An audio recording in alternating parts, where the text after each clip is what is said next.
Panda TV. This morning, Monday, 15th June, this year 2020, and we all know why we're here.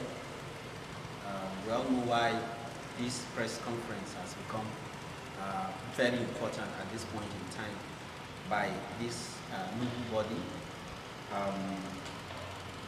Lokoja Force Advocacy Group.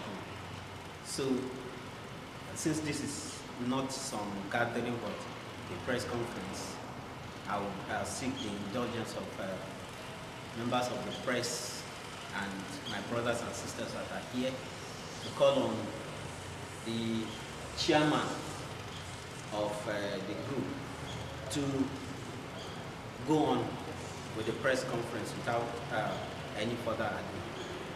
Chairman, sir. Once again, we are all welcome to today's press briefing by Lokoja Force Advocacy Group. So I will read verbatim from what we have all agreed at our meeting. The press conference by Lokoja Force Advocacy Group over the judgments of the Federal High Court Lokoja granting the Atta Igala jurisdiction for Lokoja, Kogi, Kotumkarfe, and Ajakuta local government areas held in Lokoja today, Monday, the 15th June 2020. The judgment of a Federal High Court sitting in Lokoja in a matter between His Royal Majesty Michael Ogoni, the Atta Igala, the Attorney General of the Federation, and the Attorney General of Kogi State is no doubt a matter that has continued to dominate public discourse. The suit FHC/LKJ/C5/43/2017 had a judgment delivered by Justice D.U. Okorowa granting the right of ownership of Lokoja, Kogi Kotumkarfe, and Ajakuta local government area of Kogi State as part of the Igala Kingdom. Consequently, the sum of 10 billion naira was awarded to the plaintiff as compensation. The Lokoja Force Advocacy Group, which is concerned with advocating issues that affect the people and territorial boundaries of Lokoja local government area and struggling for its betterment, has resolved as follows. 1. That we reject the judgments in its entirety in the strongest terms because of its contradictions and violation of available historical facts of our peaceful coexistence. 2. That Lokoja Force Advocacy Group observes that the judgment has transgressed the rights of the original owners and custodians of Lokoja local government area in particular, as enshrined in the Constitution of the Federal Republic of Nigeria, 1999, as amended. The Land Use Act 1978, the African Charter on Human and People's Rights 1981, and the Universal Declaration of Human Rights 1948. 3. That we wish to make public that the inhabitants of Lokoja local government area have never, at any time in history, fall under Igala Kingdom or its jurisdiction whatsoever. 4. That without prejudice, we observe that the Federal High Court sitting in Lokoja also lacks the jurisdiction to entertain and pass judgment on such matter and matters connected thereto on item. More particularly, as there is a similar case with same parties, same subject matter, with same reliefs pending at High Court number 1, Lokoja. 5. The action of the case has instituted and the judgment delivered at this period of human civilization is not only tempering on the rights of the people, but also on their means of livelihood. 6. We solidly support all decisions and agreements earlier reached by other stakeholders from the 3 affected local government areas as contained in the press conference of 6th June 2020, presided over by the member representing Lokoja, Kogi, Kotunkerfe Federal Constituency at the National Assembly, Honorable Barrister Shaba Ibrahim, and that of the leadership of Lokoja Forum of Patriots, held on 9th of June 2020. 7. As peace-loving advocacy group, we call on all residents of Lokoja local government area to eschew any form of provocations and bitterness emanating from the judgment and to allow due process through the instrumentality of the law to take a full course. 8. Our determination to work in concert with all other well-meaning stakeholders from the affected local government areas to ensure that the expansionist move of the claimant does not succeed is undiluted. The cooperation and determination of members would form the basis of the success or otherwise of this battle against injustice. Therefore, we would like to urge you all to, in your various ways, join hands with us as other like-minded organs in this auspicious determination to ensure we are never shortchanged. Now, we thank the Executive Governor of Kogi State, His Excellency Alhaji Yahya Bello, for his proactive and commitment to ensuring peace and that the right thing be done by describing the judgment what it represents, an attempt at modern-day slavery. We want to thank you very much for gracing this press conference and to let you know that indeed Lokoja First Advocacy Group is working with the Lokoja National Youth Council of Nigeria and Lokoja National Association of Lokoja Local Government Students and various other stakeholders to ensure that there is peace in Lokoja local government, and indeed we will defend with whatever we have, by the grace of God, our Lokoja local government area. We also want to let you know, like we have said, that Ajakuta local government and indeed Kogi Kotoperefe local government are working together to ensure that this is brought about. Thank you very much.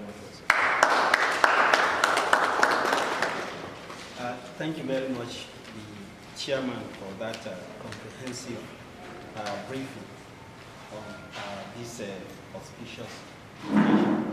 You know, the chairman of the subcommittee that actually sat down to put together this entire press conference came here a little bit behind schedule. I'm sure it's for a good reason, because he's always busy.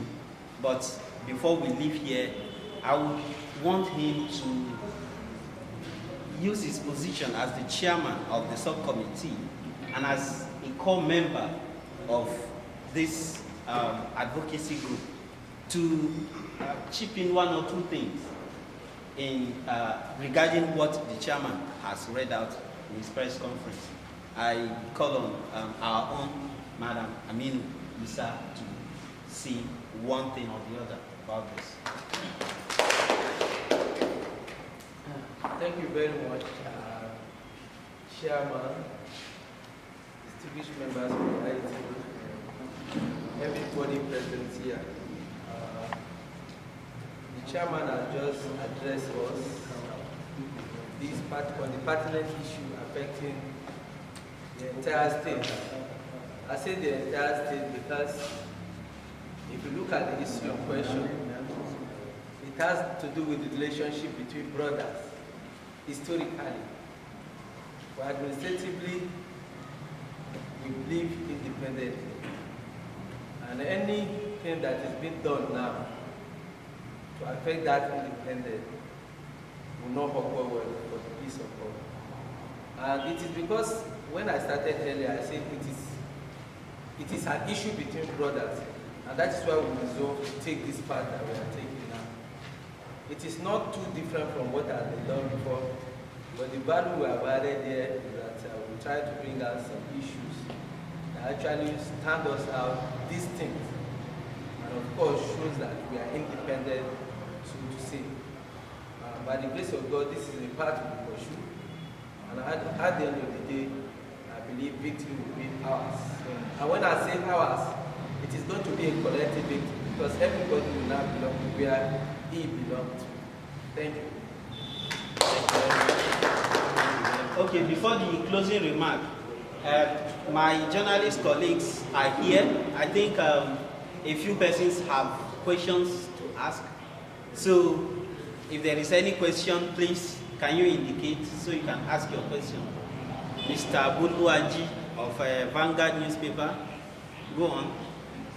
Mr. Chairman, and by the penultimate weekend, Honorable Shaba indicated interest of going to seek legal redress.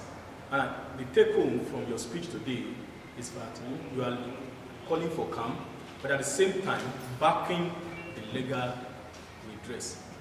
You have only 21 days to appeal a case from the Federal High Court. Today is already 10 days out of it. I mean, today is already 15 days, leaving like only 5 days. If the stakeholders, at the end of the day, did not fight this case on time, what would be your response to it? When the appeal is supposed to be filed.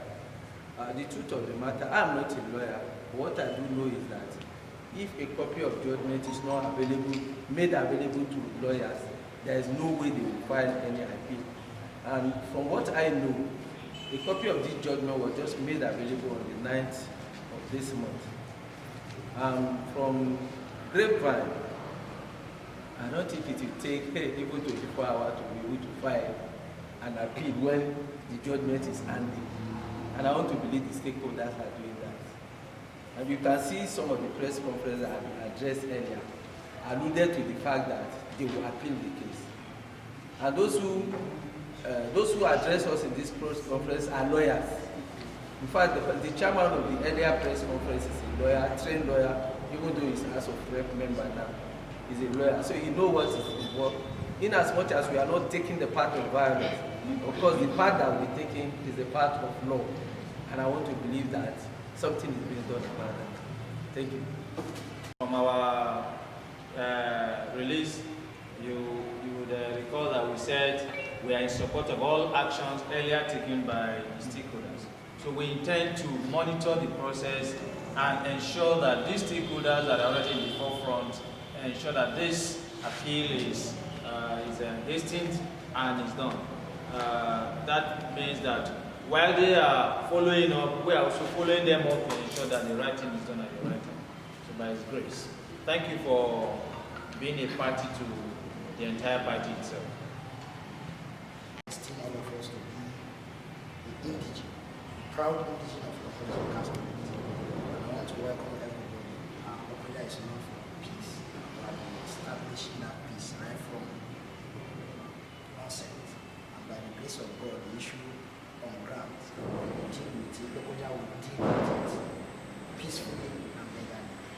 I want to say on behalf of Lokoja Advocacy, say welcome to everybody, and we assure everybody that will follow this issue to the matter peacefully. Thank you and welcome. God will lead you back to your previous destinations safely. Thank you very much.